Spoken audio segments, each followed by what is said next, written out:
Halo teman-teman sekalian, balik lagi bareng gua Dimas. Kali ini gua akan ngebahas gimana sih SOP trading yang baik dan benar. Ya, gimana sih SOP trading yang baik dan benar ya kan?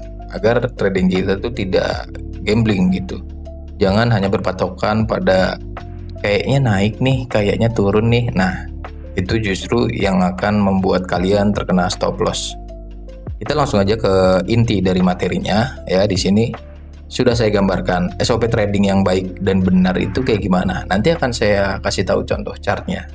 Nah, di sini kalau teman-teman perhatikan dari SOP trading ini ada beberapa yang harus teman-teman perhatikan. Nah, yang pertama teman-teman harus tentukan adalah tentukan market strukturnya terlebih dahulu. Di eksternalnya seperti apa, di internalnya seperti apa. Jika di eksternalnya dia fokus uptrend, ya maka teman-teman harus mencari area demand untuk dia melanjutkan tren kenaikannya.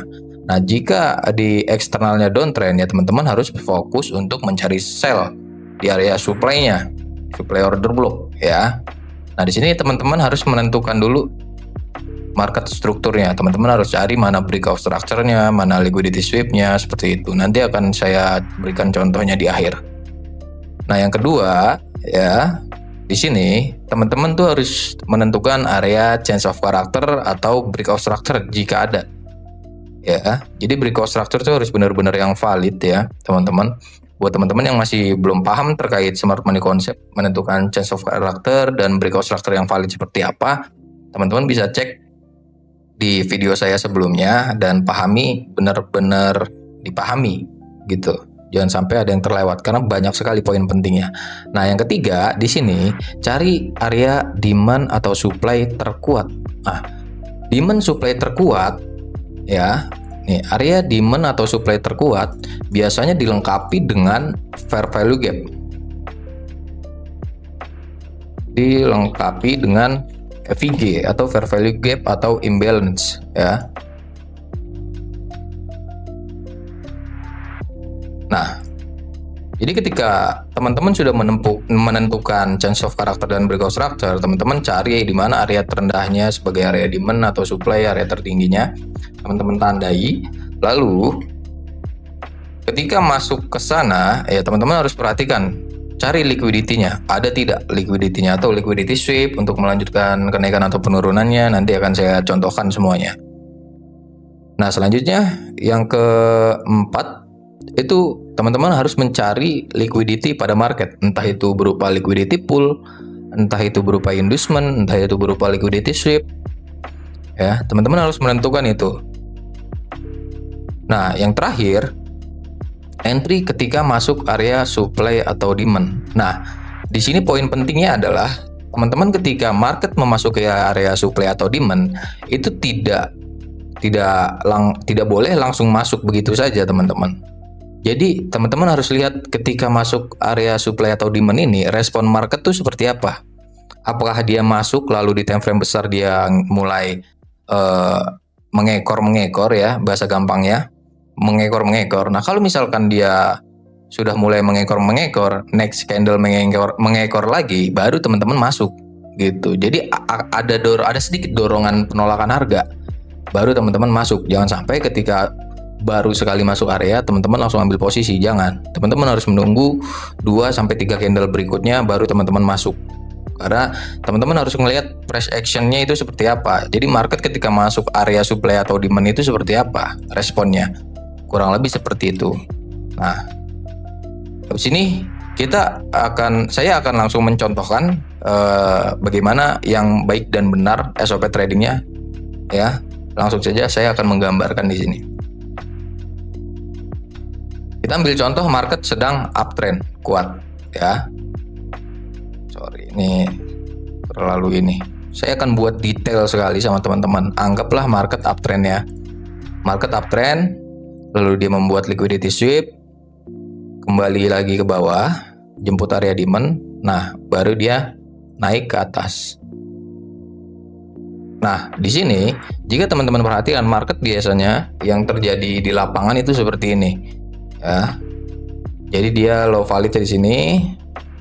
Taruh low validnya di sini. Nah, otomatis high validnya itu belum terjadi, teman-teman. High valid di atas belum terjadi ya. Nah, kita harus menandai mana nih area demandnya nih. Kita anggap di sini sebagai area demand kuat ya. Anggap sebagai area demand kuat dan terdapat fair value gap di sini. Nah, di sini market bisa kita lihat dia membuat liquidity sweep. Sini market membuat liquidity sweep, teman-teman. Ya. Liquidity sweep itu penanda bahwasannya market akan kembali masuk ke dalam area range harga segini, nih range harga segini lah intinya, dari sini sampai sini akan masuk kembali ke dalam, dan itu sudah bisa dipastikan akan jemput area demand.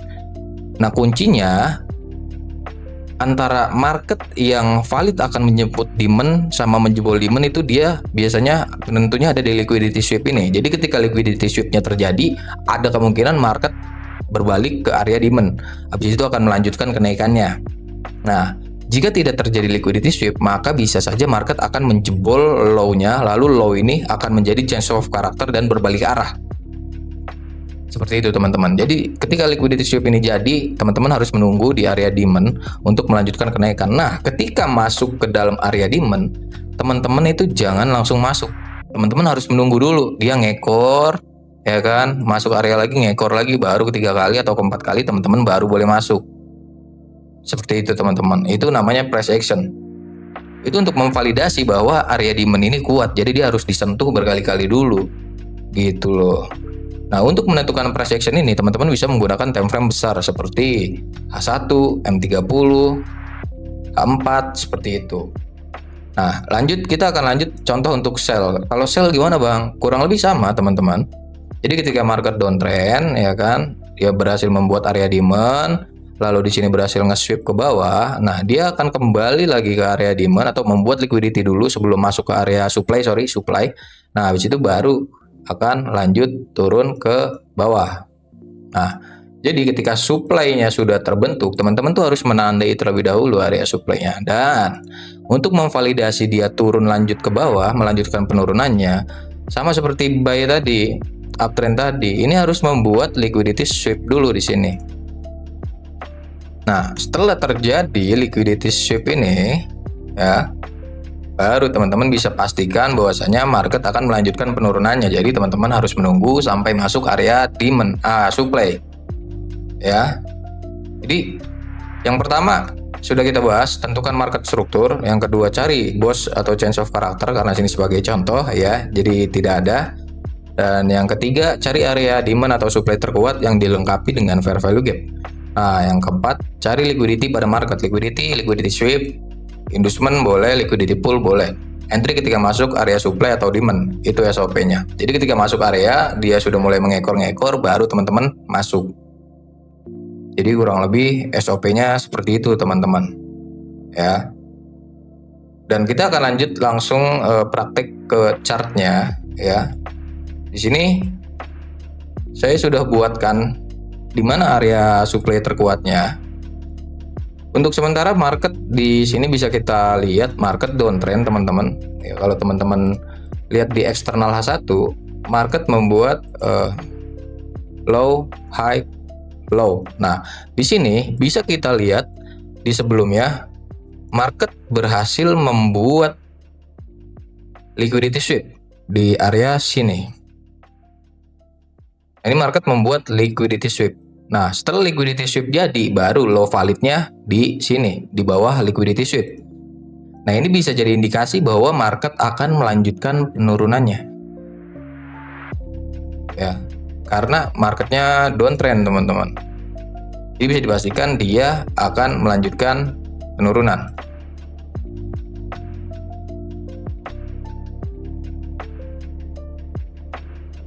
Nah, high validnya di atas ini, teman-teman. Nah, kalau teman-teman perhatikan, dia memantul di area drop base drop H1. Memantul di area drop base drop H1. Ya. Di time frame kecil, kita turunkan ke time frame kecil ya, teman-teman. Nah, di sini dia berhasil break area low-nya ini. Nah, area low-nya ini akan menjadi area break of structure.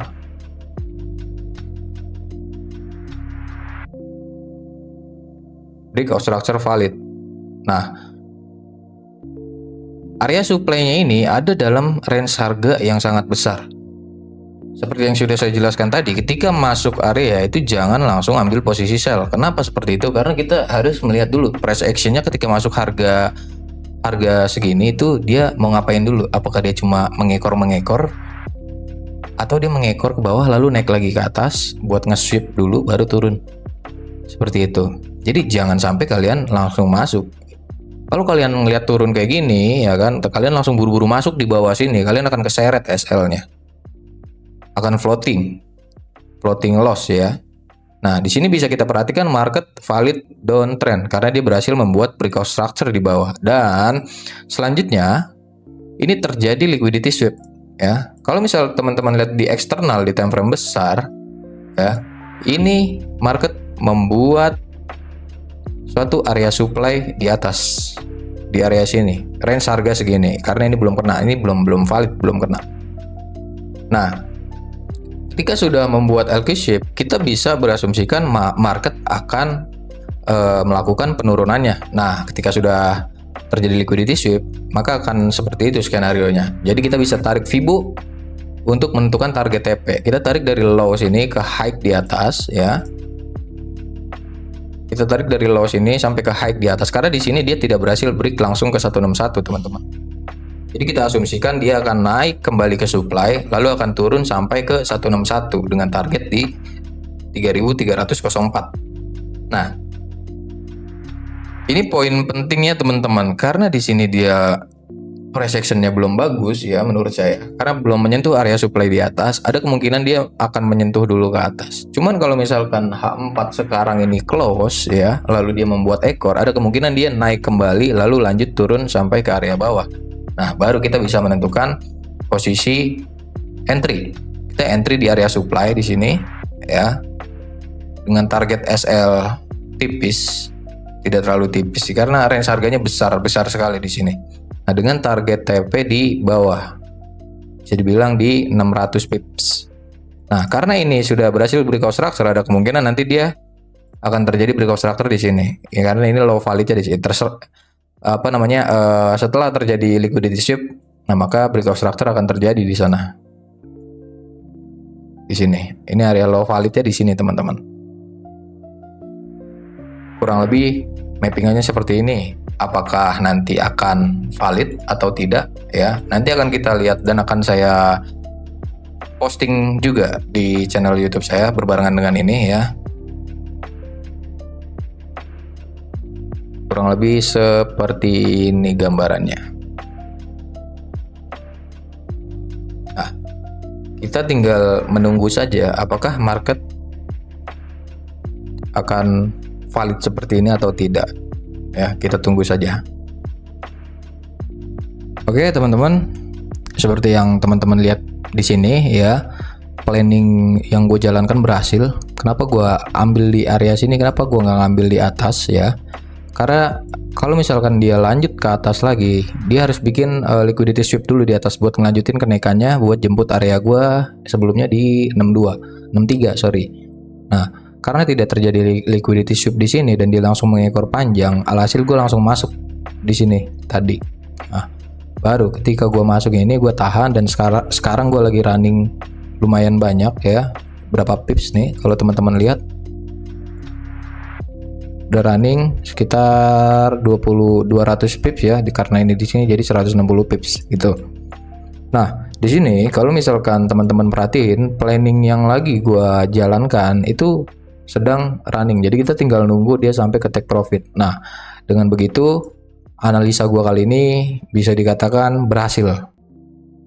Dia harus turun menjebol area low-nya dulu, baru itu akan terjadi yang namanya breakout structure.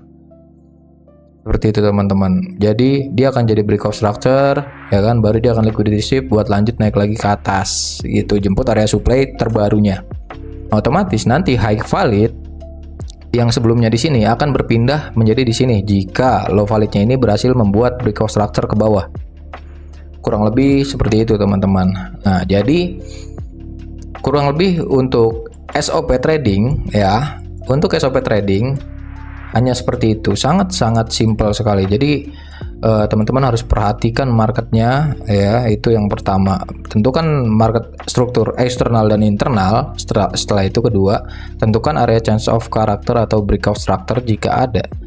Nah yang ketiga, cari area kuat demand atau supply-nya dan dilengkapi dengan fair value gap kalau misalkan ada. Nah cari liquidity pada market.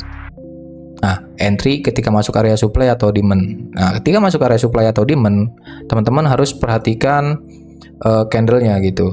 Apakah dia ada penolakan harga di sana? Atau bahasa gampangnya, jadi ketika market masuk area demand atau supply, dia touch lalu mengekor. Nah, nextnya otomatis akan mengekor lagi dia. Kalau misalkan di sana ada penolakan harga seperti itu, baru 3 candle setelahnya teman-teman masuk 2 atau 2 sampai 3 candle setelahnya teman-teman masuk. Dan sudah selesai, sampai di situ aja teman-teman. Oke, jadi materi mengenai SOP trading cukup sekian ya. Jangan lupa untuk di share-share ke teman kalian yang baru belajar trading, karena materi ini sangat cocok untuk orang-orang yang baru banget belajar trading.